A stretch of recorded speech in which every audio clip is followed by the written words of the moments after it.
Nagbigay ng pahayag ang batikang boxing analyst na si Attorney Ed Tolentino ukol sa biglaang pagbabalik ibabaw ng ring ni former 8th Division World Champion Manny Pacquiao katapat ang WBC welterweight champion na si Mario Barrios. Para sa detalye, narito ang report ni Paolo Salmatin.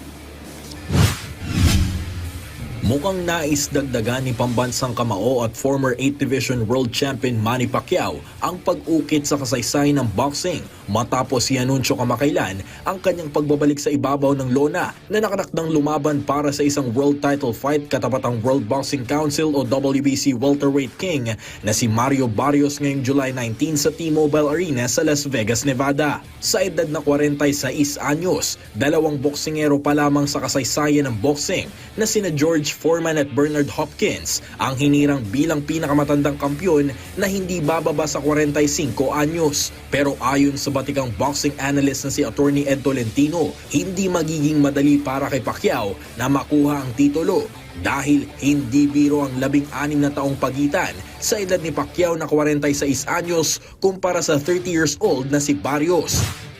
This fight is not a walk in the park for Manny Pacquiao. This is not a Barrios fiesta.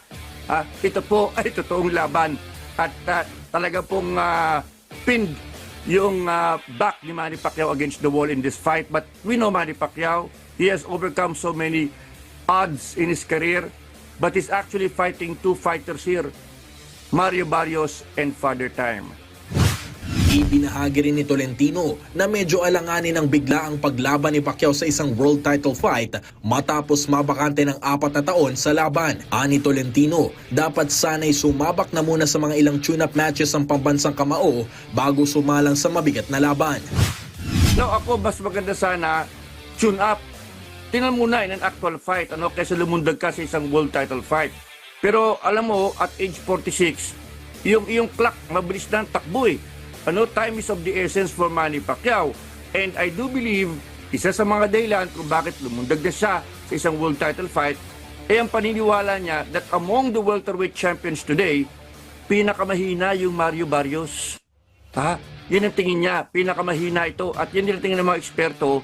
Maaring 30 years old si Barrios, maaring 6-footer, pero maraming butas ang laro ni Mario Barrios. And tingin nila, may expert nila ito come July 20. Sa ngayon may kulang 2 buwan na lamang ang natitira para magbawas ng timbang si Pacquiao na kasalukuyang nag-eensayo sa Wildcard Gym sa Las Vegas sa ilalim ng pamumuno ni na Coach Freddy Roach at Buboy Fernandez. Paolo Salamatin para sa Atletang Pilipino, para sa Bagong Pilipinas.